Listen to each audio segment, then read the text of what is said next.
How we apply instructional rounds at Sekolah Bogor Raya, a National Plus school. This classroom looks very similar to any other National Plus classroom, except there are a few more teachers than you'd normally see in a class. In fact, there are around 6 of them. They're participating in something called instructional rounds. These teachers are not leading the class, but in fact they're observing. They are making notes, specific, fine-grained, detailed, fact-based notes about everything they see and hear in the classroom.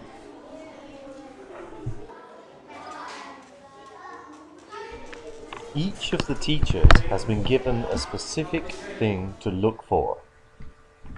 One of the teachers might be looking at the questions that the lead teacher is asking to the class. One of the teachers might be observing exactly what the students are writing in their books. One of the observers might be focusing on the classroom decorations or another point of interest.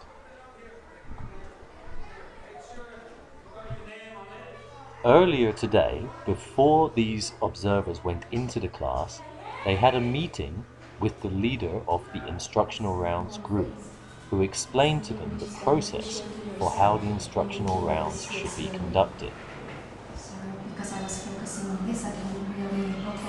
The rules for the observation are very clear. All of the observations that the team must make as they are observing must be based on fact. They must be based on clear observations that they have made. So, for example, the teachers are not allowed to make an observation that they thought that the instruction was good or that the students were interested, but actually they have to be very specific. They have to say how many of the students were looking up at a certain time, or how many of the students were writing down the correct answer at the same time. They're not allowed to make any assumptions. They have to base everything they observe on fact. And then Their observations must also be student-focused. So rather than focusing on everything the teacher says or does during the lesson, they should be focusing on exactly what the students are doing and specifically what the students are learning at any stage of the class. The observers may also, during their observation, sit down and actually ask the students questions to find out how they're learning. The important thing is that they don't ask the students, "What are you doing?" but in fact they should ask the students, "What are you learning?" making the formula without looking at the answer. After the observation comes the most important stage of the instructional rounds process, which is an open discussion between all the observers to talk through exactly what they saw in the class and then move on to making some assumptions as to what they can learn about teaching and learning from what they saw during the class they observed. The rest were conducted by students. And she stopped quite a long time at Zach's table because Zach seemed to be confused. And then again I saw her giving instruction how to do that, and there was a kid interrupted and she was back. She went to that kid and gave him some help, and after that, she went back to Zach. Zach still was not able to do the work. So you have to do it by yourself.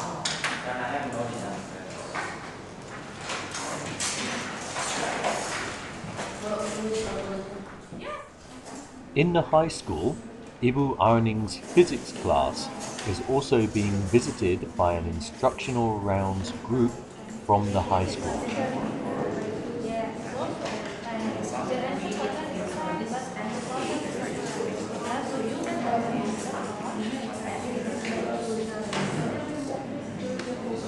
Again, this group are discussing with students what they're learning and making observations about the students' work they see.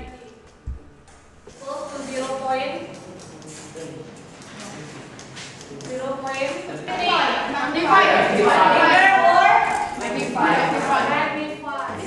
Okay. Should we start with what we saw in the classroom, or we observed in the classroom? Okay, we'll take turn to. Again, the most important part of the process is the post-instructional rounds discussion between the observers. It was like too noisy in the beginning, and I saw two girls work together while the student had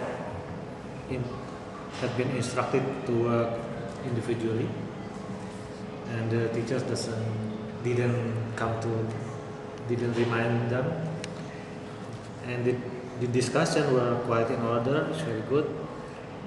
And the teacher also delivered individual questions among students. It's very good. Sweet disability.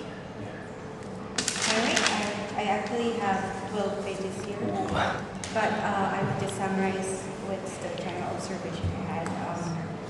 The teacher actually is overshadowing. Generally, the teacher's feedback from participating on the instructional rounds has been very positive. Very soft, and then she would repeat. It's like echoing, so it's actually coming from her. I learned a lot of things. The first thing is that when you see people do a teaching, you also reflect of what your teaching is. And also that because if it is an instructional round, you don't judge people. And I have to admit that sometimes I am judgmental, so right now I can be more objective. So write down everything and then do the analysis later on, what is supposed to be done or what is not supposed to be done over there. Okay.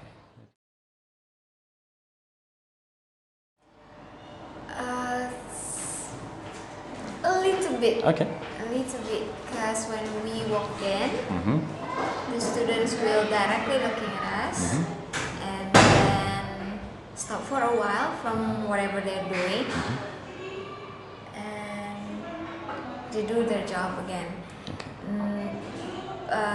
So they say it's okay, but then we go to them one by one and I sit next to them. They became a little bit nervous, and then because we didn't do anything, so they will do their work right away. So I think it's only distract them for the first time when we came in, and then I don't know when we're leaving, they're looking at us or not. Only for the first time when we came, and they're distracted a little bit. For us to remember about the benefits of having peer teaching, I agree that completely. And then about supervising the kids when they are working, we can even give feedbacks on the process of producing things. So we could even ask questions to the kids about what they are doing, what they are going to, so what products they are going to have, and then what the expectations of the learning. So we should we should be aware of their understanding during the process of learning.